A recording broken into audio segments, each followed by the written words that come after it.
first thing I saw him unbuckling his belt. Wow. So that's when it hit me. And I shouted, I screamed kabisa. He had only two things. He had a torch and an axe. An axe? Yeah.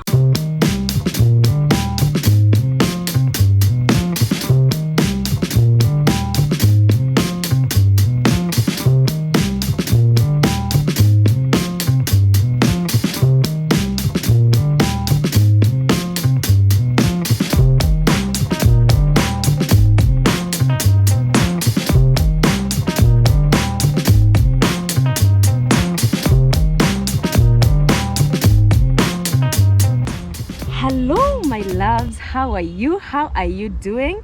Good morning, good afternoon, good evening from wherever you're watching me from. So guys, thank you so much for your continued support, and today we have an excellent guest. Her name is Kiai. We had been together in the same high school, guys, can you believe it? And we've seen each other after more than 10 years. I'll not say the exact year so that you don't start calculating our ages. Anyway, so girl, how are you? Hi, Rosemary. Thank you so much for accepting to be in my channel. God bless you so much. So my girl here today, she has a story. This story, I believe, is going to lift you up. Whoever might be out there and might have gone through a lot, just know that you're not alone, and people have gone through much more and have made it. So without taking a lot of time, girl, welcome so much. Thank you. Tell us a little bit about you. My name is Kiai, mother of two. You can call me Mama Natasha or Mama Nathan as well. Yes, we went to the same high school with Rosemary. Yes. And she speaks so slowly, so I will keep telling her to, so thank you so much. She is also a mom of two. She's blessed with a beautiful baby girl and a handsome baby boy. So girl, take us back to your story. There's this story that I want my audience to hear about this GBV. Tell us what happened. So my story is a story of hope, and basically I've been sharing the story to encourage someone else. And my story goes back to 9 years ago. 9 years ago, that was back in 2012. We were attacked by robbers at home, and the robbery incident, it was a very confusing one. That it was still something that we still don't know what happened. Okay. So in the robbery, I was home for my long holidays. I remember I was in my second year. We had just closed. Yes. So it's the long holiday that goes for 4 to 6 months. So when it was like 1 month of almost us resuming. So this one day, we're sleeping, and then I was woken up by shouts. So the house, I said it was my grandparents and I in the house, and my daughter. Then she was young, she was sleeping. Okay. The whole time, good thing she slept. So I woke up. The next room is my grandparents. There was a commotion. So it took time to process. Like, we have been attacked and the robbers are actually in the house. So one came to two came into the house. One went to my grandparents' room. One came straight to me. I remember him telling me to open up. Then he told me, if you don't open up this door, I'm going to break it. So I opened up, and then it was dark. They'd cut off the lights. So I remember it was dark. He just told me, he asked me for your phone.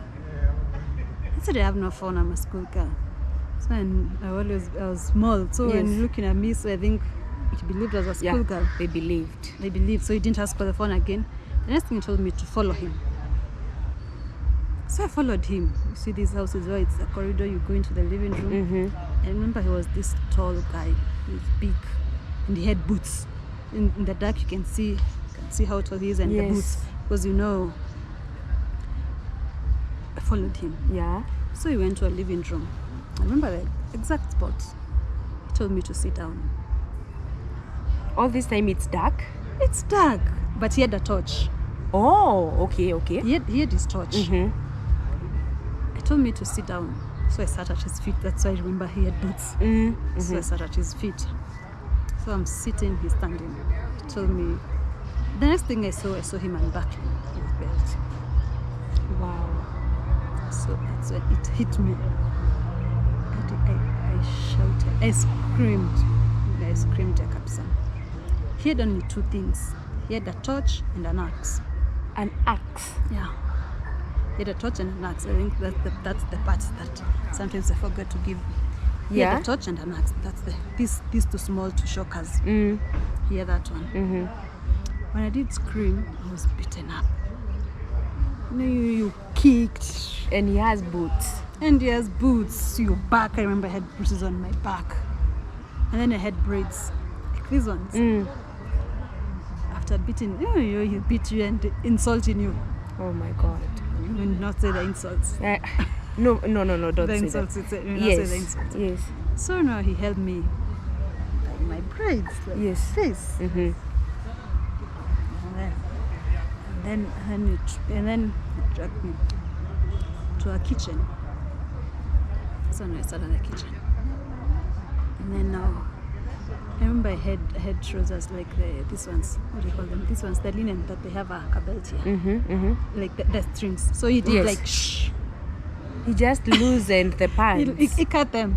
You He know just when you cut. when you pull them, Yes. you know they are linen. He They're just light. rip off. He ripped off. Yes. So he didn't even. They were ripped off. And then he went on. I remember I just closed my eyes. You just close your eyes and your mouth like this. And then you say, no, God, this is the things that you always pray that they don't happen. And they are finally happening. And they're happening. And then he kept saying, like, when they broke the robbers, there was one that was outside, there was one that was with my grandparent, and now there's this one. So he kept saying, if you scream, I'll call the other one. So the one in your grandparents' room is to make sure that they don't come to help you. I don't know. I think. Or what was happening? He's looking. The other one is looking for money. They'd come to rob. No, this one, he didn't even remember what he was supposed to do. The other one came straight to me. The other one came to look for whatever he was looking for. Yes. The other one remained outside. Yes. So this one, even he didn't know if they'd stolen anything. His attention just shifted from robbery. It was just me. It's being sick. That's being really sick. Because it was just me. I remember he didn't take anything. Because, you see, he came straight to me.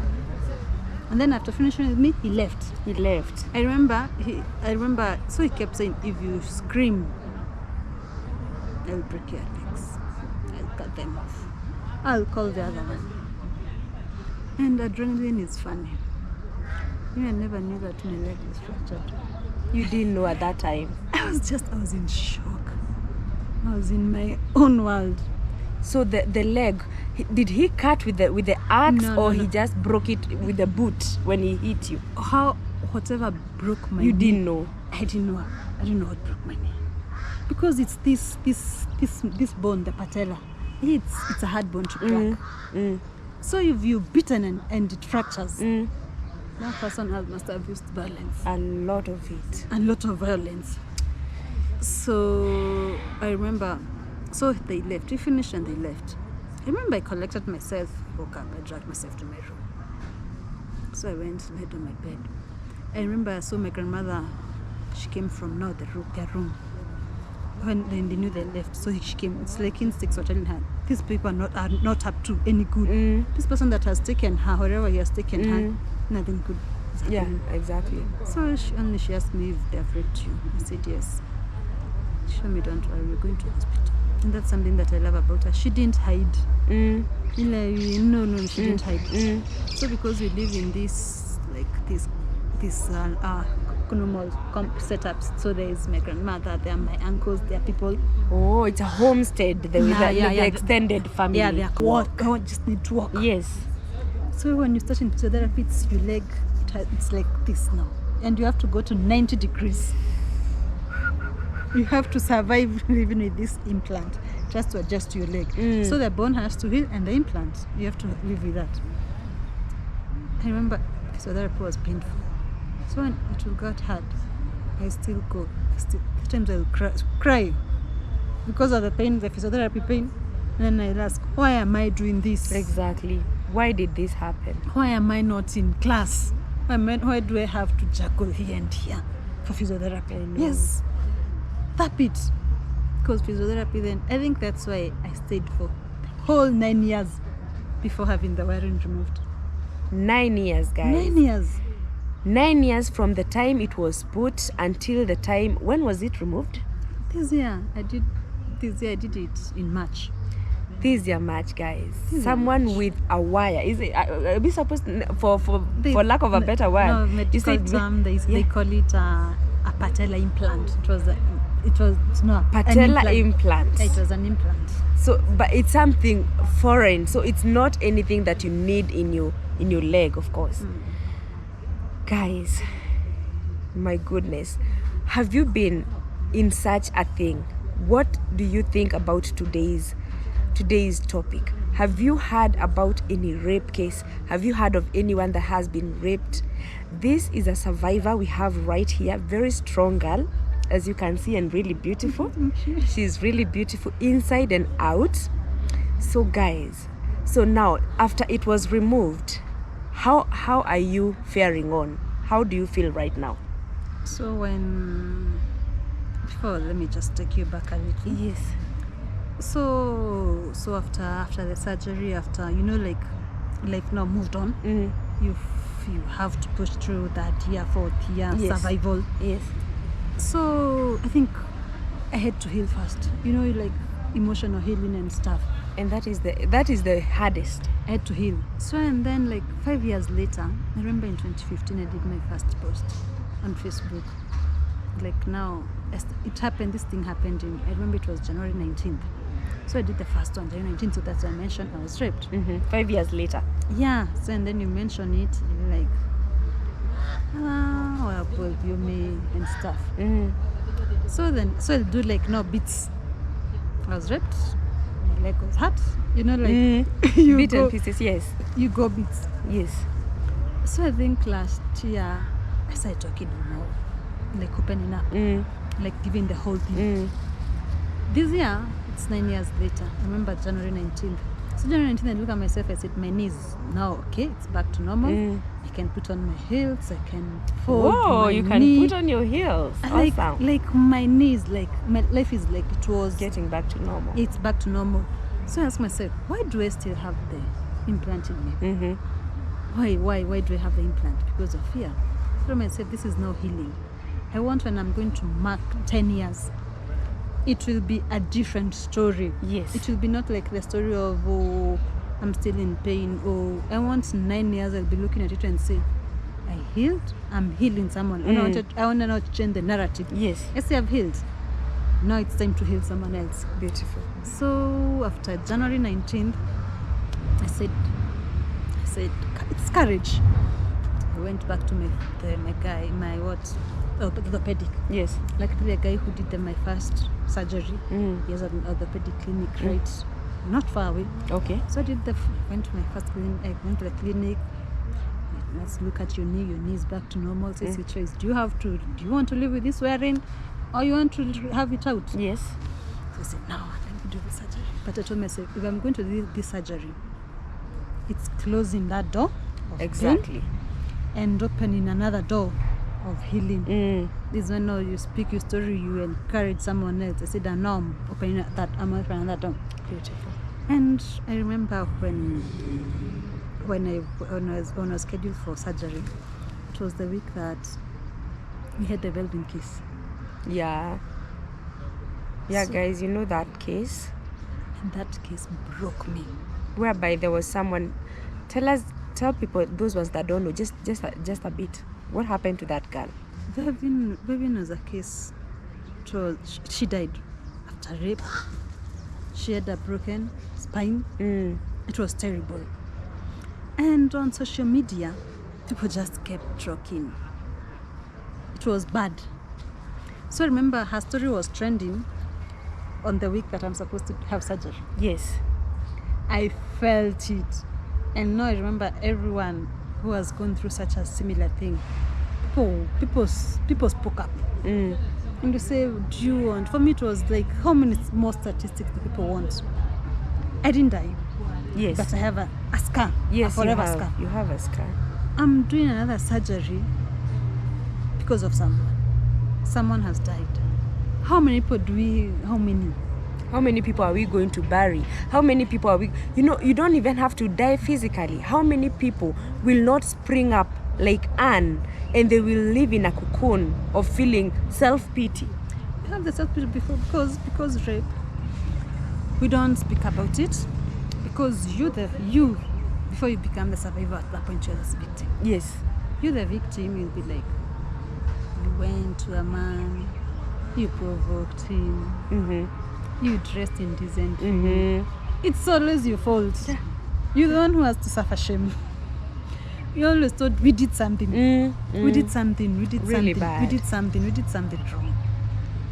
And now, because doing this story, I remember my point. When I was at that point, when I was in darkness, healing evil, having someone say, I understand, you're going to make through this. I think that's all. That's the best. When someone can just come and they don't even do much, just tell such a person, you will make it. And it's not your fault. It's not your fault, exactly. It's not your fault. Because the sick person is the one who has raped you. That's yes, the sick person. He is sick. And he's sick. He is sick because, guys, I'm trying to imagine. Well, there are people you will come and say, well, you clothed provocatively, you did this, you did that. But let me ask a question. How about a case for Anne? She was very well asleep late at night, and thugs broke into their house. How provocative was that? How provocative was that? For a rapist out there, really, you are just so disgusting. I say this without fear of any contradiction. You are the most disgusting person that can ever live. How do you just, whether someone provoked you or not, who gives you the right to rape them? I'm trying to imagine when a man and a woman come together, it's supposed to be something really beautiful, right? When both of you have consent. You have my consent, I have your consent. So I'm trying to imagine when you're forcing yourself to me or to someone else, don't you think you're sick? You need a lot of help. You're the one who needs a lot of help. Guys, can you just tell me down there at the comment section, what do you think of rapists? Because I'm trying to imagine if I became the president today. Hey, Rosie, what are you saying? Anyway, I'm trying to imagine if I was the president today, I would just give a law such that if a rapist is caught, they're not. I hear people say, oh, castrate them, do this. For me, I think you just cut that thing off, all of it. They don't need it. They don't know how to use it. I think it's supposed to be just off. Don't even kill them because don't take anyone's life. But again, just chop that thing out. They don't know. So I think people now had the commotion of Yes. what happened, to hear screams or anything. Okay. So when people came, my grandmother, what she kept saying was, she has been raped, take her to hospital. This is what they kept, no, you take her to hospital. So remember when I was in bed, that's when I tried lifting my leg. I felt some bit of pain. So you're not even sure what has happened to you. You just everywhere it hurts. Yeah. It was chaos. So we went to report. And then now Nairobi Women's in Rongai. It was a long night. Let's say a long. Yeah. I thought it was a long morning now. I can only imagine. It was a long morning. It took time. Now by the time we got to hospital, my leg was in pain. You know when you fracture your knee, it's the knee that you go holding like this. Oh God. You drop it like this, Yes. I'm dead. Wow. You drop it. No. Oh my God. It was in pain. Yeah. So I went to hospital. I remember I stayed in hospital for like 10 days. 10 days. I stayed in hospital for 10 days. So when I was admitted, I remember like it was a Thursday. It was a Thursday morning. So Thursday morning. So when you're done, you finally admitted, you go into the wards. It's the time now you have to even to use a wheelchair. The first time. you really want to shower on yourself, You can't. you can't. So I remember I was taking to the shower, the wheelchair. So the nurses are there wanting to help me. And this is the time I was in. I was in another world. Yes. You know, like you won't forget everything. So that's when I was in bed, and then I was told, so that's when you start, you're given all sorts of medication, you start the post exposure. Yeah. The PEP, right? PEP. Yeah. Those things are research. Because you know the PEP, what do you think? What did they tell you about the PEP? The PEP they told me, I remember the nurse telling me, told me, kama mi, hizi dawa si mzuri. They're just like ARVs, right? Yes. Yeah. They have the nausea. Yeah, they and are. They are everything. just like ARVs. Yeah, she told me these things. They're not the best to take them, but you have to. They're the things you take. So and then after that you have to take all sorts of medication. Remember, there's even the vaccines for hepatitis and stuff. There's a lot of stuff going on. Also, I still had to go have surgery because I was told the patella, the fractured, you can't fix it with the cast. Do the cast, it will take forever to heal because it's a small bone. Okay. So yeah, like, is it the round bone here? Yes, yes. Okay. That's one that had fractured. Okay. So that bone, you have to do surgery, and then they call it an implant. They have to put something in you. Like mine, it was more wiring, so they tie it, and then to hold the bone. Okay. That's what was put. So I had to do surgery as well.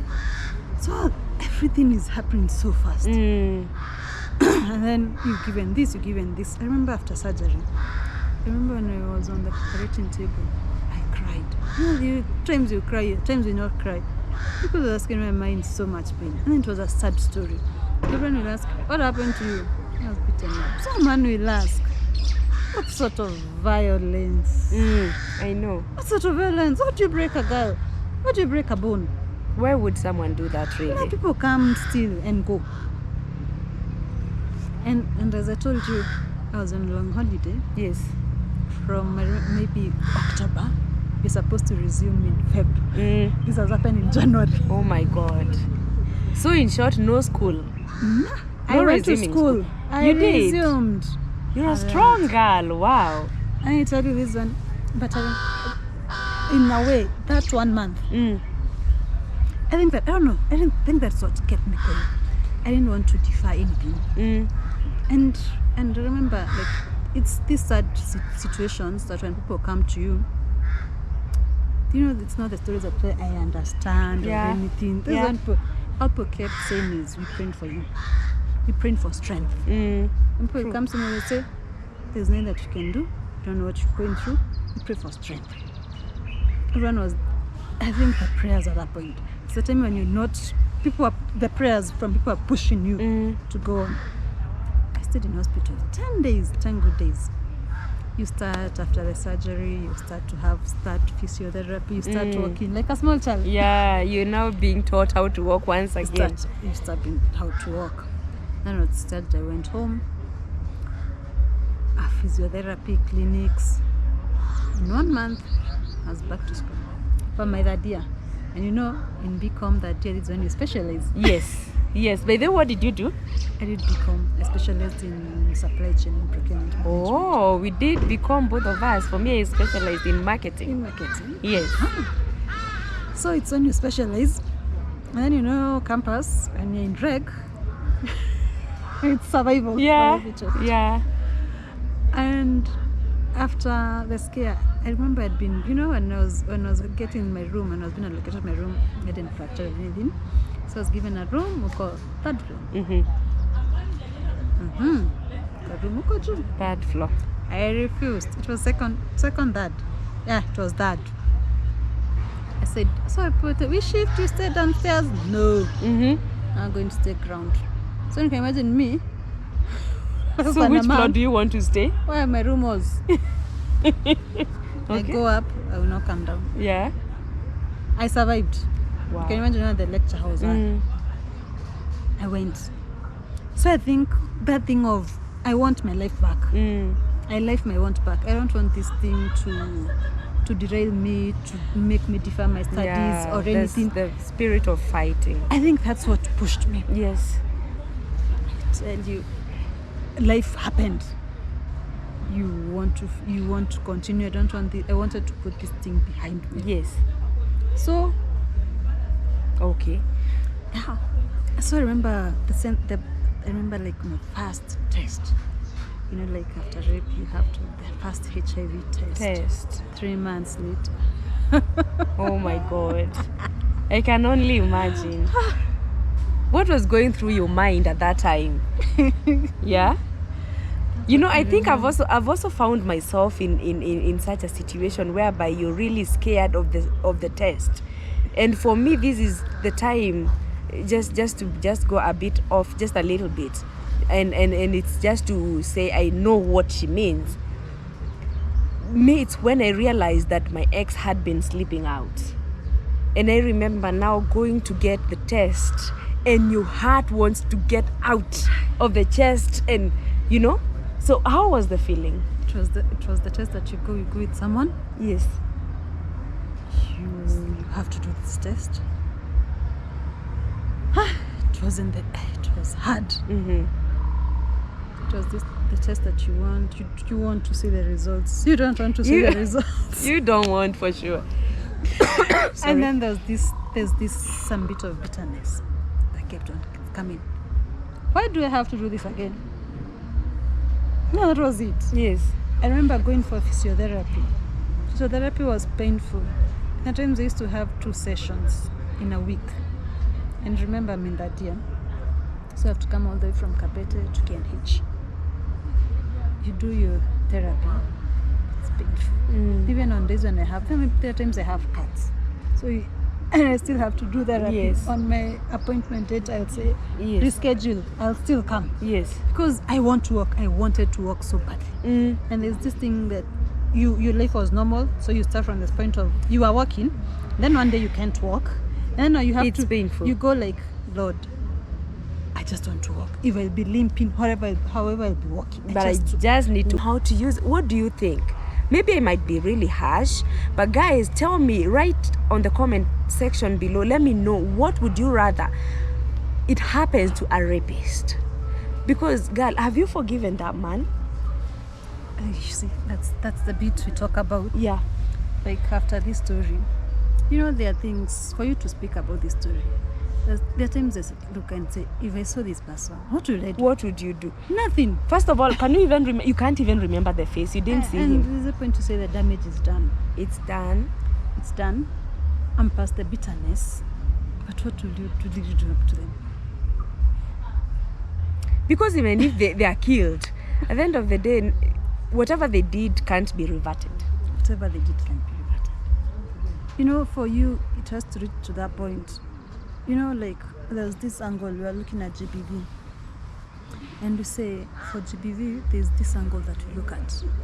We always look at, what do you do to the perpetrator? Yes. But do we always consider, what do you do to the survivor?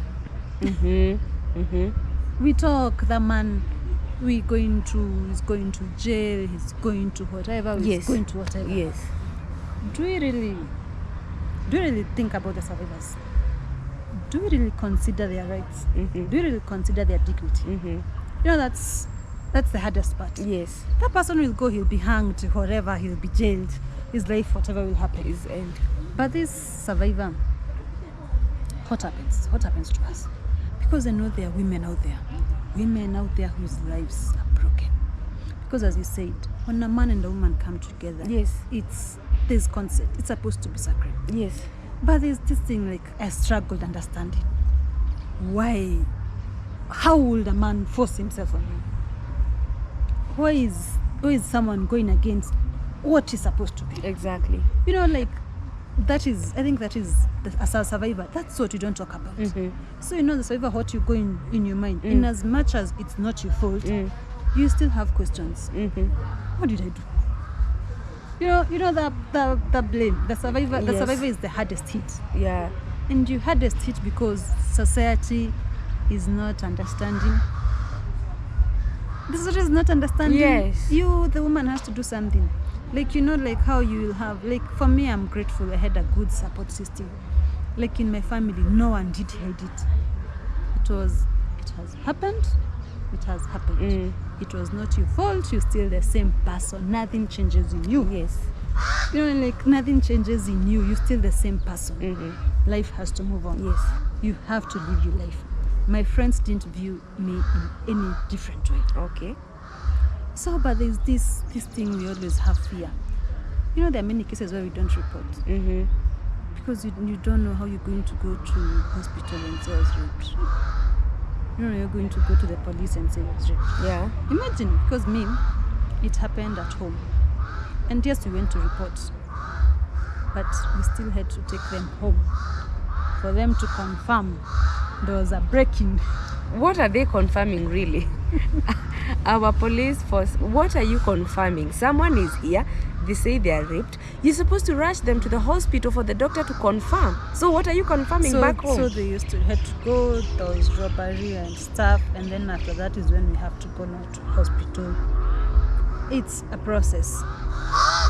But I really wish, in as much as we seek justice for the perpetrators, let's preserve the dignity of the survivors.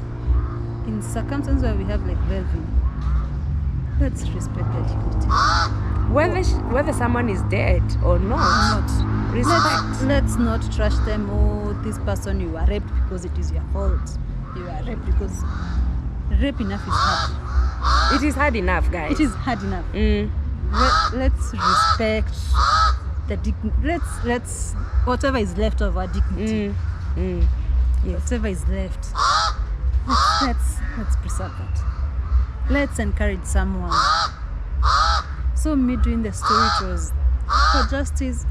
I hear they were gunned down, but you know, in as much as they were gunned down, and I don't know, I'm not sure, but I hear they were gunned down and that incident, they are normal. Yes, they are normal.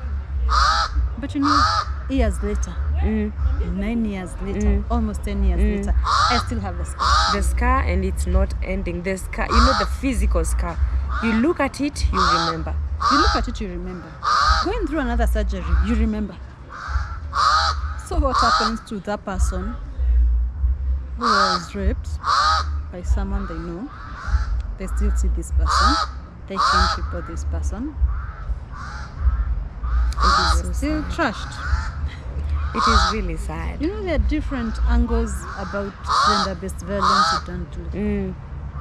Be busy opening your mouth and saying, speak and speak. But then, guys, before you just decide to judge someone and say, oh, they were provocative, oh, they did this, they did that, can you just try to put yourself in that shoes? If you're a man and you think you can't be raped, because men also get raped, but again, if you think you're a man and you can't get raped, can you just imagine your sister could? Can you imagine your mother could?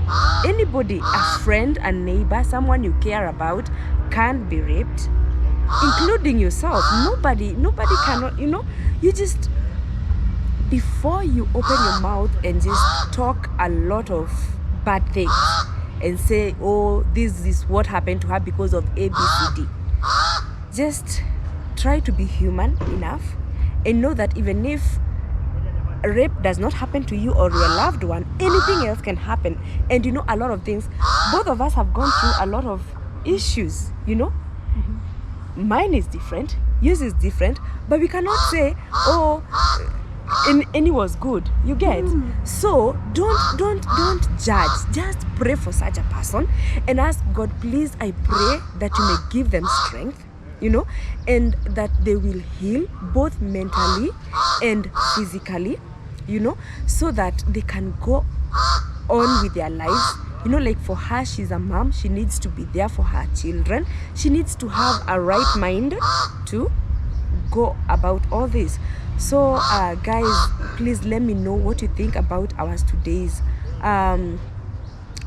topic, and let me know so much about what you think about it, and even if you have anything else to add, let me know down there. My dear, give us your last word in a second. My last words were, I think I'd say, what doesn't break you makes you. And this is where I've closing the chapter of hurt and bitterness. We are here giving hope. Yes. We are here inspiring, and we're here hoping for a better systems. We're here hoping for better. Yes. So thank you so much, Anne Kiai. She says, what does not break you makes you stronger. And I can tell you this girl is strong. This girl is going far because God has healed her for sure. And now that wiring is out, let me just call it that way because I can't. You said what, Patella? It was an implant. Implant. It was more of a wiring. Yeah. So she is feeling far much better. Well, there are scars that we can never forget. But the thing is, we forge ahead regardless, yes. Right? Forge ahead regardless. Don't let nothing put you down. And thank you so much, guys, for watching all this time, for listening, for your support. I thank you so much. We are in Kiserian. Oh my God, this place is so beautiful, but it is far from town. Guys, you guys, this place is diaspora. When you come in here, you just plan to travel. Just plan. You just don't wake up and say, I'm going to Kiserian. So thank you so much.